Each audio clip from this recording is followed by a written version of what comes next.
Well, hi, everyone, and welcome to another episode of Riskologists. I'm your host, Andy Haslam, and today I'm joined by Paul Hodson. So, Paul, welcome to Riskologists. Thank you. So we always start this off, and it's always the same question I put to any of our guests that come along here. You know, how's your podcast game? Have you done anything like this before? Do you generally tend to listen to them at all? I've listened to a few. I'd not say that I'm an avid listener of podcasts, and I've never done one before. And I'm quite nervous that people will be interested in what I have to say, but also quite excited about doing it and getting my point of view across as a leader in the construction industry on the topic of risk. Yeah. Excellent. Well, there's nothing to be really nervous about. It's just a conversation between us, and a few people might just be listening in at some point. So yeah, okay. Nothing to worry about there. As always, we like to kick things off with a bit of a journey to date. So how you started in your career, where it's taken you, and a bit of a timeline up to the very point of recording today. So fire away. Okay, no problem. So I'm currently the head of capital delivery for Network Rail for Northwest and Central Region. I'm accountable for the enhancements portfolio, which is effectively major projects.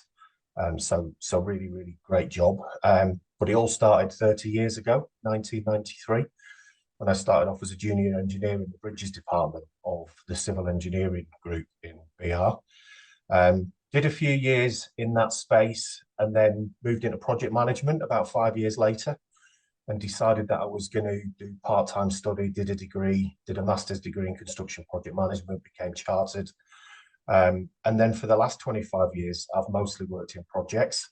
So I've done stints in track renewals, bridge renewals, but mostly it's been on enhancement schemes, big jobs like West Coast Route modernisation, introducing the Pendolinos for the Virgin fleet, major projects on the Chiltern line, such as Evergreen 3, Programme Director and Alliance Director for Northern Hub and Northwest Electrification, worked on High Speed 2 portfolio, so really varied and all generally major projects, multidisciplinary, pretty long time frames.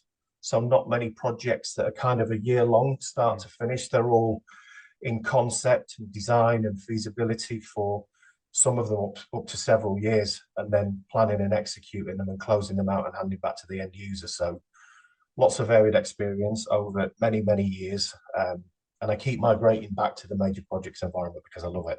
Yeah. It's a really wide and varied, like you say, wide and varied career. So, you know, especially things like the whole Pendolino trains, I can remember them coming in and so on. So yeah, major stuff.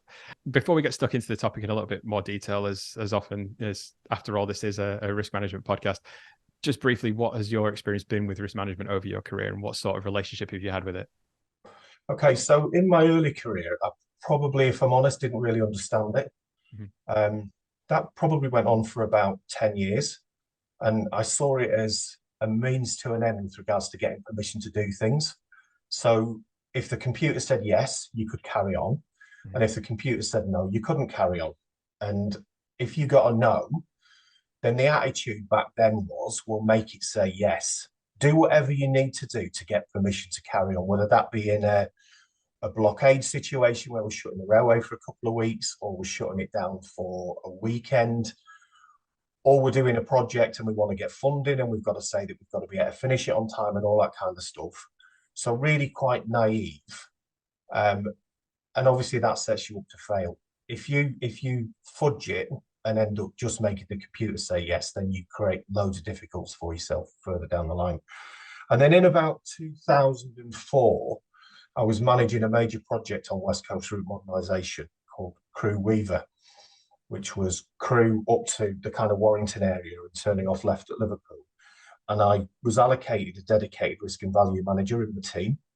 And he took loads of time to educate me and the team on the importance of why we were doing it and all that kind of stuff.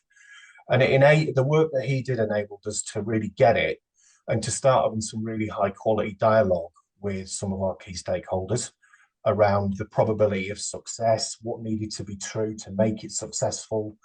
What if we didn't succeed? What did that P80 time of completion mean?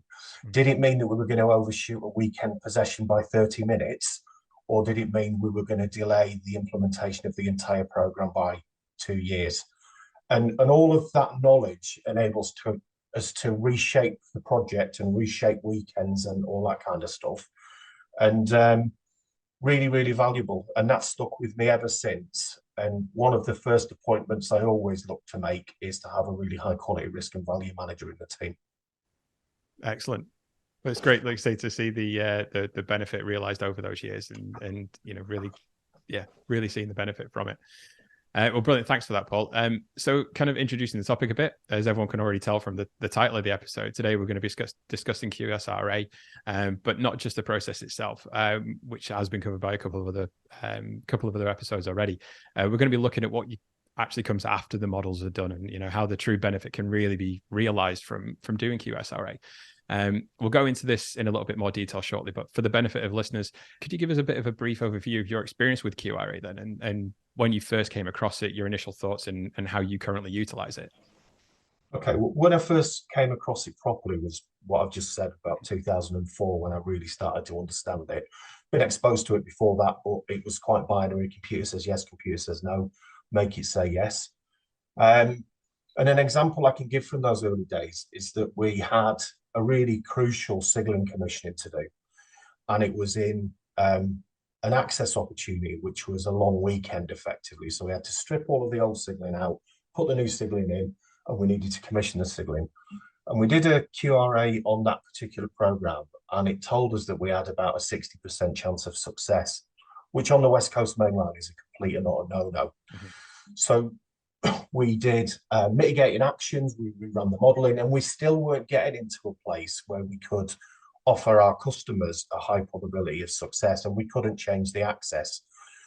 So what we did is we started to have dialogue about that window beyond the end of the access opportunity, and then the ramp up in probability of success as the minutes and hours went by. And we got into a place, as I explained before, where actually, worst case, it was going to overrun by an hour.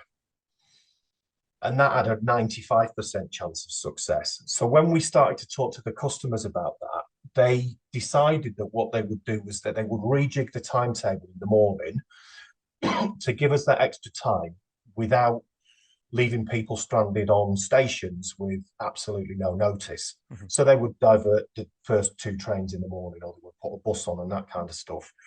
And that really started for me to explain the power of understanding your job and understanding your program, and bringing all of those different stakeholders in and telling them that you understood it, instead of crossing your fingers and then come Monday morning saying, but it's only an hour late, because actually in our business, an hour late is an hour's worth of commuters, school children, stood on platforms with no trains and no information, and really no certainty about when that job's going to be completed. Mm-hmm. So that became really powerful for me. And from that point on, I've tried to apply the same principles, and all of this, what comes after a QRA, is the most important thing, because there's 2 trains of thought. You put it in a drawer because you've got the permission, or you actually use it to the benefit of the program team. So I've used it ever since on all kinds of projects, both on cost and schedule. Probably major on schedule today, but the same principles apply for cost with regards to understanding the risks and the cost drivers and all that kind of stuff. So yeah, I use it all of the time. And the reason that I was asked to do this by our risk and value lead is because I now am a director of major projects, but I'm really passionate about it, and I try and educate the team and all that kind of stuff. So this spreads the word a little bit wider, then it's all good. Yeah, and that's exactly what we're trying to get out of it. So all your experience is invaluable really towards it. So so thank you for that, Paul. So let's get into the topic a bit then. So which key pieces of information do you value the most from a QRA then? And is there anything within a QRA report which you find maybe a little unnecessary? I don't find much of it unnecessary, to be fair.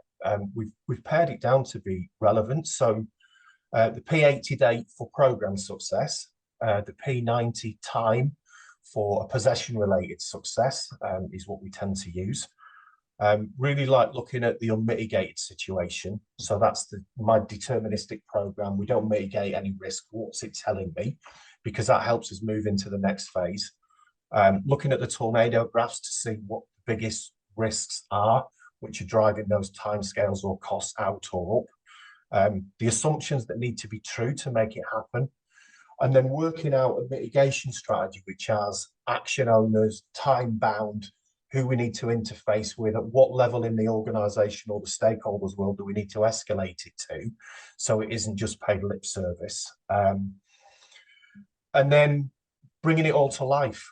So you can either go into those meetings following the QRA talking about your unmitigated world if people have no appetite to mitigate and they can live with the consequences of that, which normally means the job will be more expensive and it'll take longer.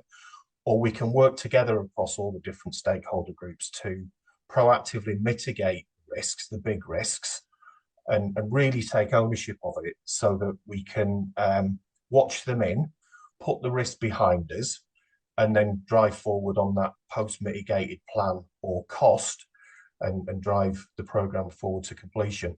I was going to so say lots of valuable information in the output, and I don't think one trumps the other because I think it's fairly, for me anyway, it's fairly sequential. You look at the outputs and then you decide what you're going to do with those outputs, and then your mitigation strategy goes in different directions depending on risk appetite and all that kind of stuff. Yeah. Do you find that I think you mentioned it before, you tend to focus more on like that pre-mitigated status as opposed to the post-mitigated? Is at the initial point, would that be fair to say? I think that is fair to say because that drives your action plan. So unmitigated, you're in a situation where you genuinely understand the top risks, and then you've really got to scratch your head and get different people in the room to work out how you're likely to mitigate those.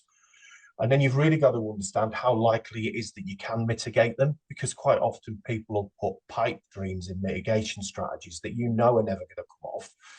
And again, that goes back to what it's making the computer say yes. So I'd like to test how real they are and who needs to be involved in it. Because if I need the Secretary of State for Transport to make a decision quickly, and that's part of my mitigation strategy, I know that probably isn't going to happen.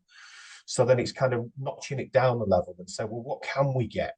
And then it drives your action plan going forward. So yeah.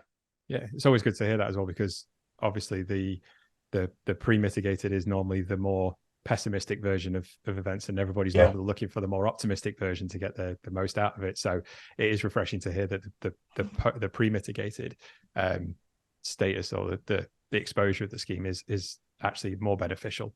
Yeah, I think it helps the starting point conversation as well, that this is the unmitigated situation and anything that we do from this point on is an improvement. If you jump straight in with the post-mitigated, crossing your fingers, you're going to set yourself up to fail. And I have, as a result of doing that, and I've been burnt. So that's probably why I tend not to do that anymore. Yeah, that's good. Lessons learned are always the best ones. So in general, really, what would be then your first port of call? Once you've got the results of a QRA, then I think you've already kind of touched on it slightly, of moving through from that pre-mitigated status and moving on from there. But, is there one thing above all that you're like, this is the first thing I go to? It's all of the above, really. I don't think you can take one thing out of it. I tend to get drawn towards the tornado graph and look at that in comparison to the probability of success. So if the probability of success is risk drivers and things really low, then I tend to go and look at what the top risks are that we need to mitigate in order to make that probability high. But it's all of the above and everything that I've just talked about, which is developing that mitigating strategy. So can you give an example where the QRA process has altered the project's ability to meet their objectives and how it did that? Yeah, there's one example that I often use with my teams when I'm trying to tell them how important it is. And it was back in 2018, where we had a big timetable change on the West Coast Main Line, and the timetable or higher frequency of trains into Euston Station. So we did PED flow modelling, which is modelling the passengers that come off the trains and that are getting on the trains and how they mill around the station. And as a result of that, we needed to remove a load of retail units. So there was things like Paul Hollywood's pasty shop, there was Accessorize, there was tie rack, all those kind of things that you used to see on stations. And we needed to get the tenants out, and we needed to demolish them. We needed to put terrazzo where they were and get rid of all of the services so that we had more space for people to move around and rush for their trains and all that kind of stuff. When we did the QRA on it, we were supposed to be completed early December to allow the timetable change to happen mid-December. And the P80 date for that particular program was chucking out January, which meant that we would have had a station that was either inoperable or not as safe as it could be for a couple of months, which was just untenable.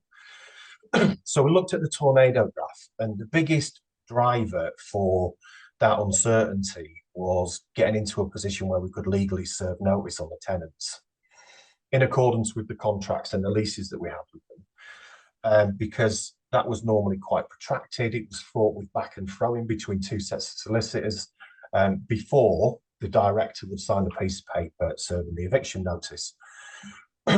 So I collared the route director at the time and explained this to him and said, if I mitigate that particular risk, and he said, what do you mean by mitigate that risk? I says, well, actually, it's going to take some courage from you not to go through all of that legal stuff and serve the eviction notice now and do the legal stuff in the background.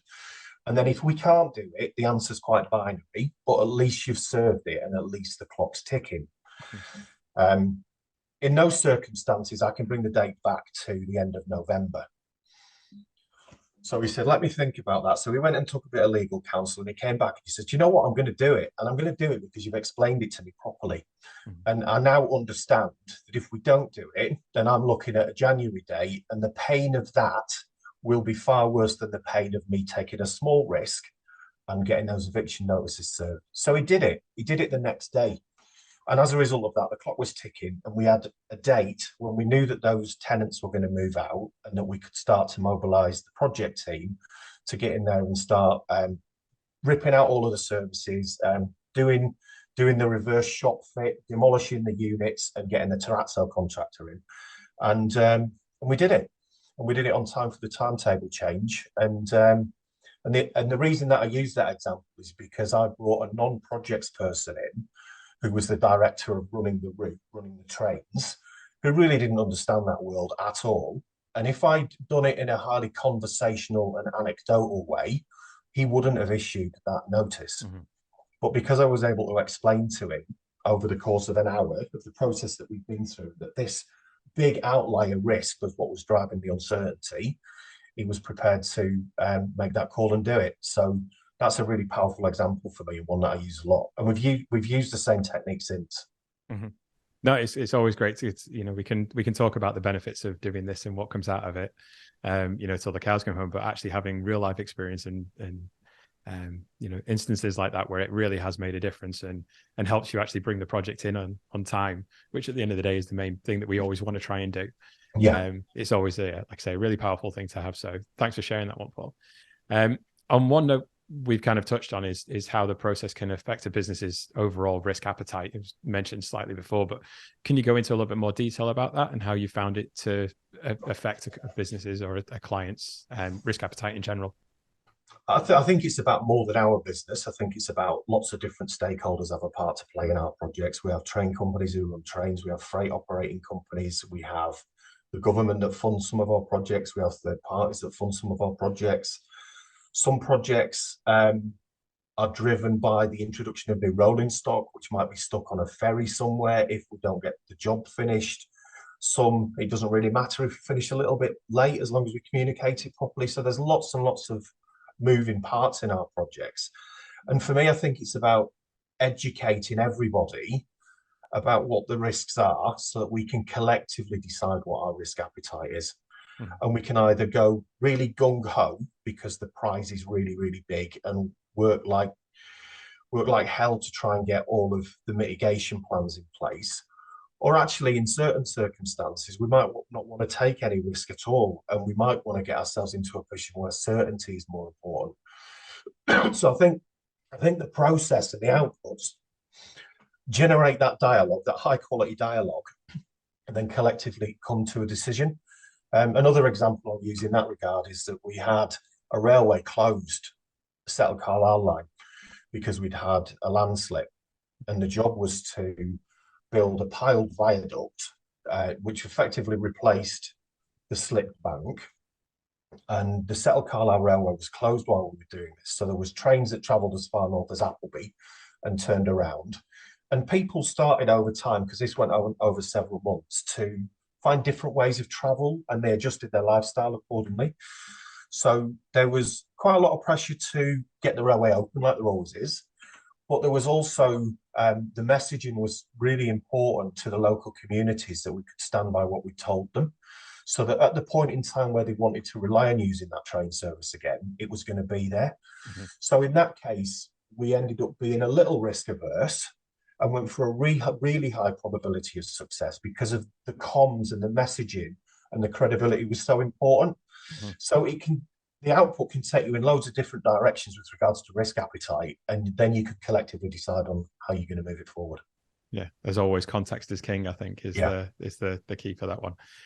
In your experience, then, how do you find the transition of receiving a QRA report and perhaps running it through the outputs with the acting risk professional who conducted the analysis to then responding to the information from that report? So, you know, really getting to the grips with the key costs and schedule risks and understanding if and how we're able to respond to them.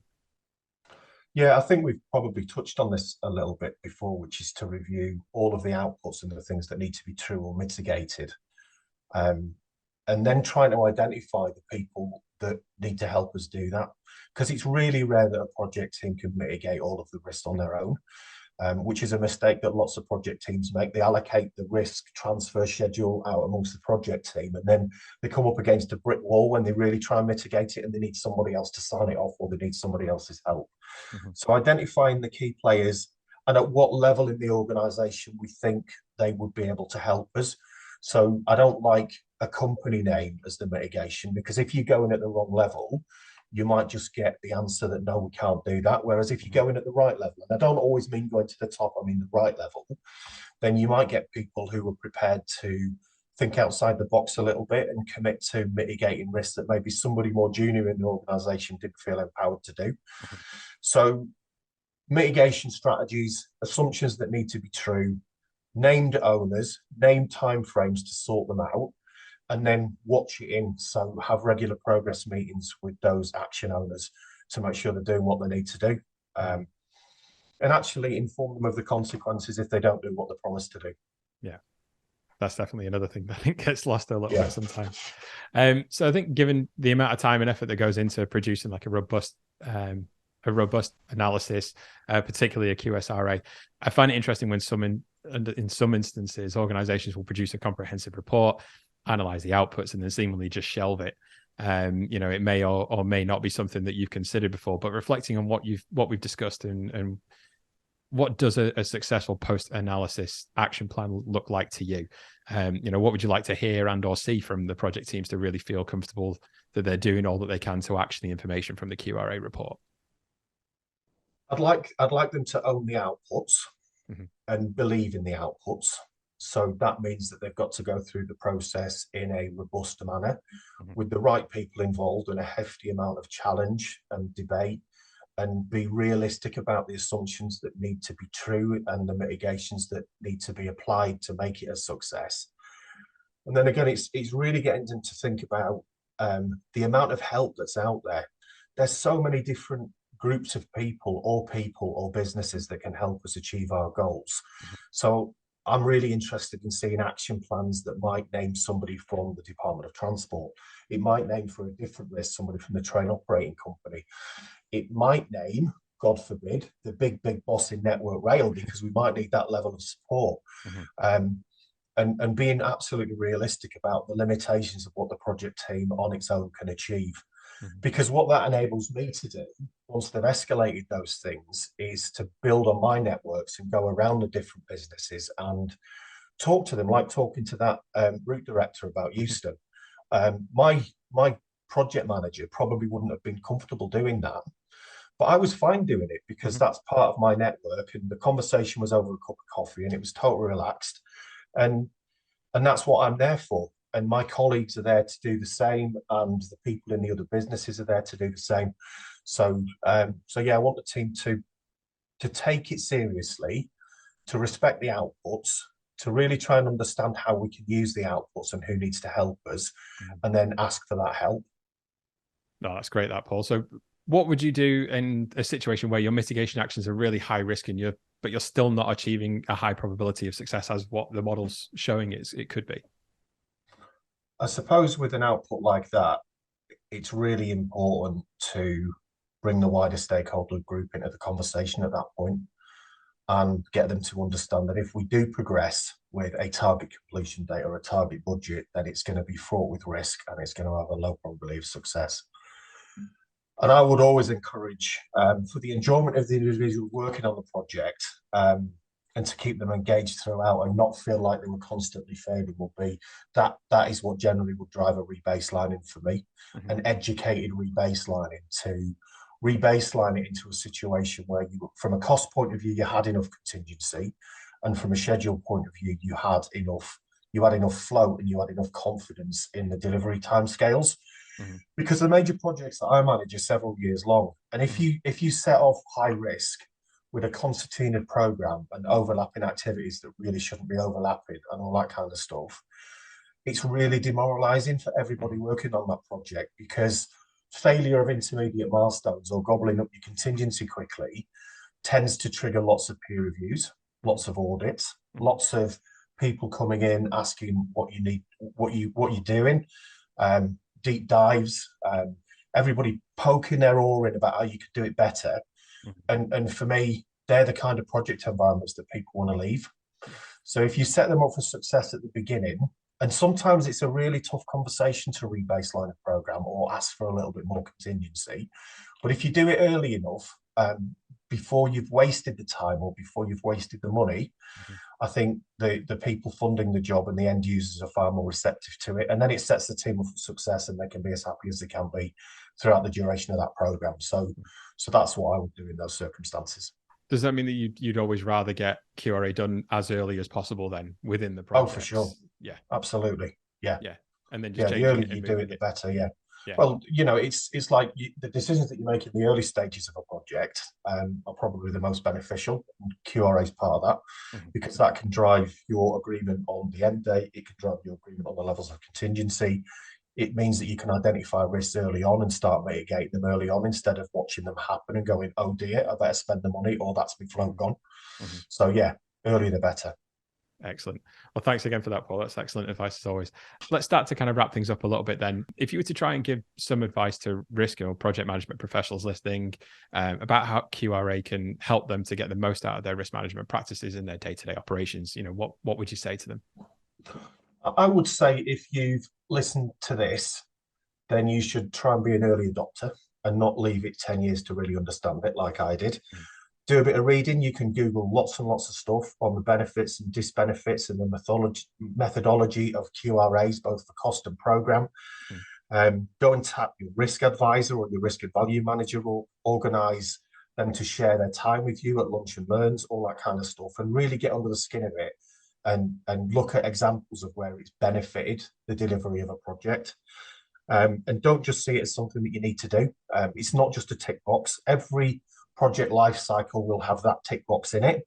It's not a tick box. It's one of the most important things that you can do, because it tests how robust your program is. It makes sure your project program is properly logic linked.